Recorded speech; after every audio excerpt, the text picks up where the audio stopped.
there's so many solutions, so be positive, talk to your friends, talk to your family, and just know that I'm here cheering you on.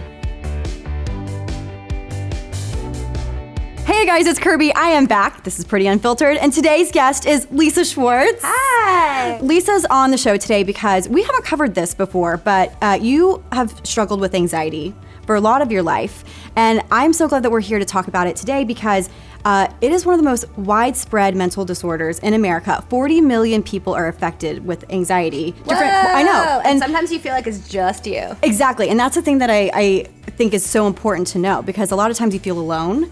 And then there are so many other people struggling with it, but also only a third of those people get help. So I want to talk to you about this because I feel like you have a lot of amazing insights to share, and you've talked about this at length on your channel, but I always want more information. Yeah. So let's just dive in with your own personal experience. I guess take us back, because I know in college, you said after college you kind of felt like you were dealing with it, and then after a recent breakup, it kind of became a lot harder to work through. So how did you first realize, oh, this is anxiety, this is something that is diagnosable, it's not me just, not knowing what's going on? Yeah, well, I feel like right after college is a very difficult time anyways. Totally. Because you get thrown back into the real world and you're like, what? My parents used to pay for everything. And now I'm paying for everything and I don't have a job.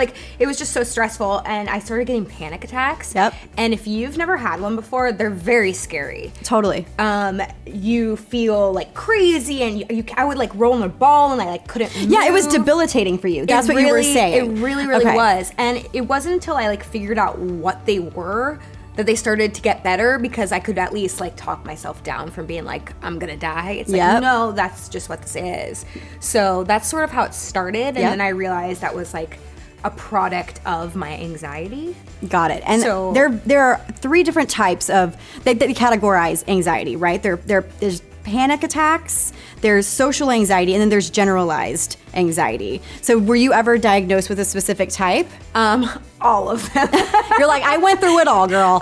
More recently, social anxiety, which is weird because I'm so surprising to me. Yeah, I'm pretty good with people, but I'm very much an introvert, so it takes a lot. I'll go home now after this and be introverted extrovert. Yeah, exactly. It takes a lot of energy. To do it, but it's difficult for sure. So once did you go to the doctor? What happened? We were listen, I need to go talk to somebody about this. Yeah, I mean, in college, they have I was lucky enough that they had great doctors there, so you'd always speak to someone, but they're very quick there to put you on medication and birth control. So the minute I think I got back and I went off of birth control and I went off medication, and I was ugh! So eventually I went to a bunch of different therapists until I found one that I really liked, and that has been very helpful. I don't suffer from anxiety, so I was doing a lot of research about this before you came in, just to try to learn more about it. And I was realizing that there's only two options. There's therapy and then there's medication. Mm-hmm. But on the website it says one of the biggest risk factors is being a woman. Being a woman is one of the biggest risk factors for having anxiety. Well, here's what I learned. Okay, yeah, tell me. Recently, it has come back very, very bad. It was getting bad to the point where I couldn't go in public settings without having a major freak out. Wow. And I was this is not the life I want to live. And I've been doing therapy and yoga and I really reached out and tried everything to make myself a better person. Yeah.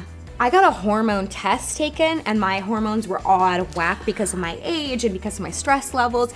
And so that is attributed to women were a lot more sensitive and our hormones are a lot more fickle.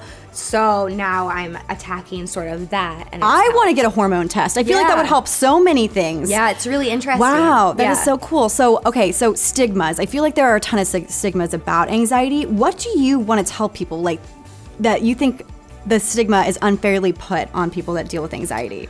I think a lot of people are afraid to even say that they have it. One, because they think people will judge them, and two, because people will think they're faking. Yes. No, you're just, that's just an excuse, or you're so deal with it. Or, yeah, whatever. It's stress, get over it, that type of thing. At some point, the difference between being stressed and just this is I am at the grocery store and I'm nervous, and there should be no reason why I'm nervous. Exactly. I know that in one of your videos you talked about how you canceled plans because you were going through a certain anxiety moment. Have you gotten through stuff like that now, or do you still have moments where you're I can't do it? I mean, I think I've given myself permission to say no because I need to take this time to care for myself, or like I need this night to just recoup and take care of myself, sit on the couch and watch The Bachelor. Yeah, you know? yes. I need that. I feel like watching The Bachelor just makes you feel so much better about your own life. So you're like, turn that on, or Vanderpump Rules, and we're good to go. Exactly.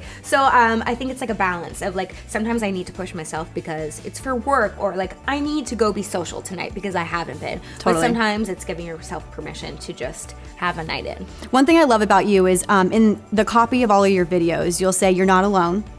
Here is the Trevor Project hotline. Here's the suicide prevention hotline.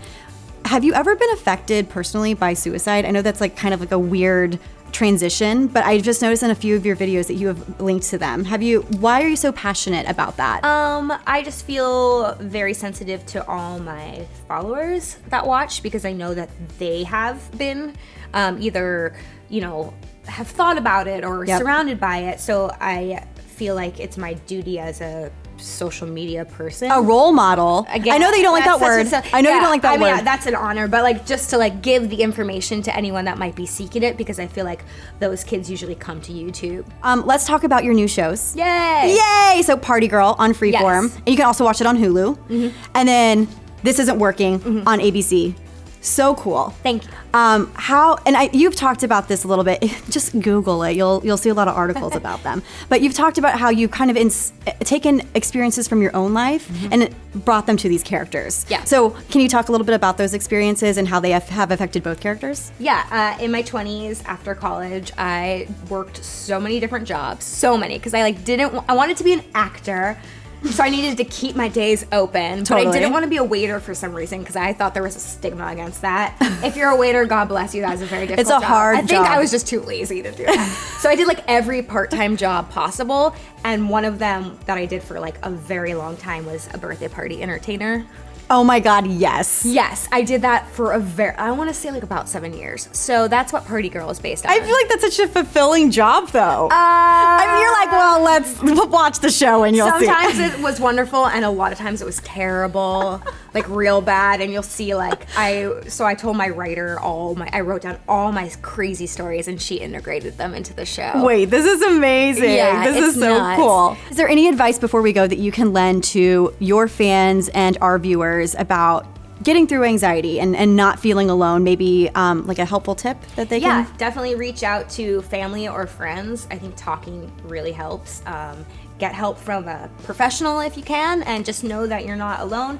And I promise, it really does get better. I know it's hashtag it's get better is so cliche, but it really does. And life just kind of goes like this. So even if you're at the bottom, you're gonna get back up. Amazing. All right, guys. Well, thank you so much for watching. Let us know in the comment section below your favorite part of this interview. You guys actually requested Lisa, so the fact that she's on the show, we like to check that off our bucket list. So keep requesting guests. We will try to book them. Also, topics. We want your topics. We haven't covered anxiety before, so I'm glad we were able to do that with someone as lovely as Lisa. All right, guys. We'll see you next week.